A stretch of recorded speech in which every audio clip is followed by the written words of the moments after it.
मेरे पीछे है भारत का प्रोटोटाइप फास्ट ब्रीडर रिएक्टर। उसमें सस्टेन्ड न्यूक्लियर चेन रिएक्शन या क्रिटिकलिटी हुई। बड़ा कदम भारत के लिए, एक हनुमान लीप। भावनी के हेड श्री अलू अनंत हैं मेरे साथ बताने के लिए ये कितनी बड़ी हनुमान छलांग है। नमस्कार सर, आप इस प्रोजेक्ट से शुरू से जुड़े हुए हैं, जब ये फाउंडेशन था तब से आज तक। ये जो सस्टेन्ड न्यूक्लियर चेन रिएक्शन हुआ, ये भारत के लिए कितना बड़ा कदम है? क्या ये रिएक्टर सेफ है और क्या भारत को एनर्जी इंडिपेंडेंस मिलेगा? सो ये रिएक्टर हम लोग चालू किया है 2004 में और वो 20 साल लगा है बनाने में।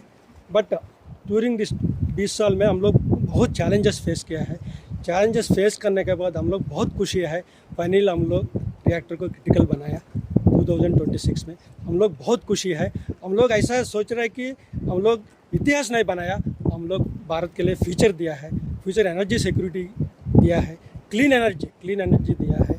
ये रिएक्टर वो first stage, second stage reactor है। जो फर्स्ट स्टेज का फ्यूल है उसका स्पेंट फ्यूल से जो फ्यूल आता है उसको यूज़ करेगा। एंड ये रिएक्टर है वो नॉट ओनली फ्यूल कंज्यूम करेगा, ये रिएक्टर है फ्यूल ब्रीड भी करेगा for future reactors. That way ये रिएक्टर है सूटेबल हमारा कंट्री का नीड के लिए, एनर्जी सिक्योरिटी नीड के लिए ये रिएक्टर बहुत ही ज़रूरी है। And suiting to our requirement, what हमारा पास जो भी रिसोर्सेस है वो रिसोर्स के लिए ये रिएक्टर बहुत ही सूटेबल है। हमारा पास बहुत सारा 25% ऑफ द थोरियम रिसोर्सेज हमारा पास है। वो थोरियम वो इसमें ब्लैंकेट जैसा डाल सकता है, उससे फ्यूल निकलता है, so that the same fuel can be use for the third stage.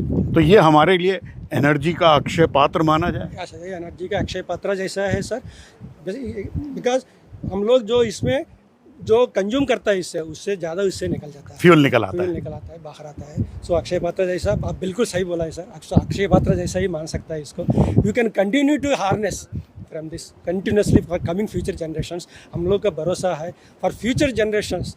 Okay, this reactor is very safe. Okay, वो लोग बेट कर सकता है कि यस वी कैन डिपेंड, हम लोग ये रिएक्टर के ऊपर निर्भर कर सकते हैं। आपको अंदर जाने में इतने 100 टन से ज़्यादा लिक्विड सोडियम है, कभी बिल्डिंग में डर लगा जाने से? नहीं सर, वो लिक्विड सोडियम बहुत अराउंड 1700 मेट्रिक टन का सोडियम यूज़ करता है।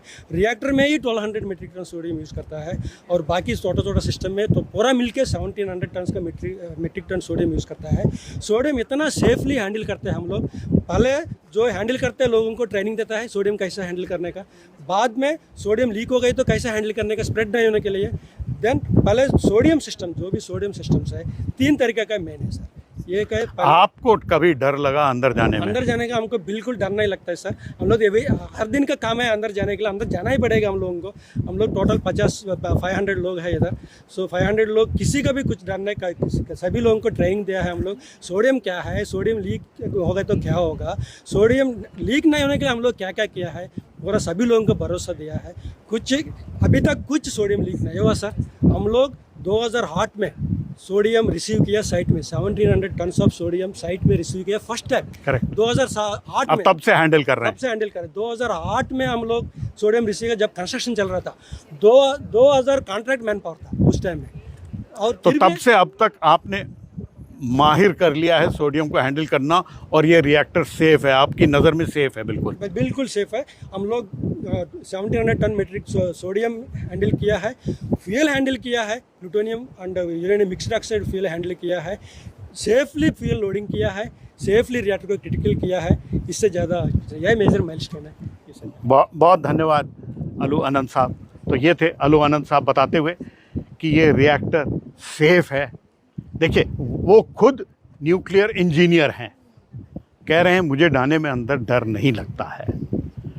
टनों की तादाद में लिक्विड सोडियम है और फ्यूल है, और भारत के लिए वो कह रहे हैं उन्होंने इतिहास नहीं रचा है, भारत के फ्यूचर के लिए एक बड़ा रिएक्टर दिया है।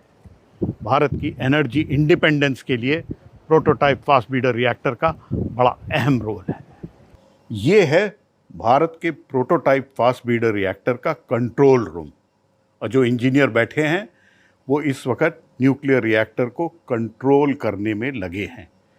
न्यूक्लियर फिजन रिएक्शन इस रिएक्टर में हो गया है। 20 साल लगे लेकिन हुआ है। ये रिएक्टर बनाया भारत में भाविनी ने, और भाविनी का मोटो है राष्ट्र की सेवा में परमाणु। और मैं इस वक्त प्रोटोटाइप फास्ट ब्रीडर रिएक्टर के कंट्रोल रूम में हूं। बहुत दशकों पहले भारत के परमाणु ऊर्जा के जनक डॉक्टर होमी जे भाभा ने कहा था, no power is more costly than no power. आज के संदर्भ में वो बहुत ज़्यादा एप्लीकेबल है। हाल ही में न्यूक्लियर एनर्जी क्यों चाहिए भारत को, वो समझ में आया जब गल्फ वॉर के मारे एक ऑयल शॉक लगा पूरे भारत को। तो वो जो स्टेटमेंट था, no power is more costly than no power, आज भी उतना ही करेक्ट है जितना उस टाइम पे होता था। अगर विकसित भारत बनना है तो हमें एनर्जी चाहिए।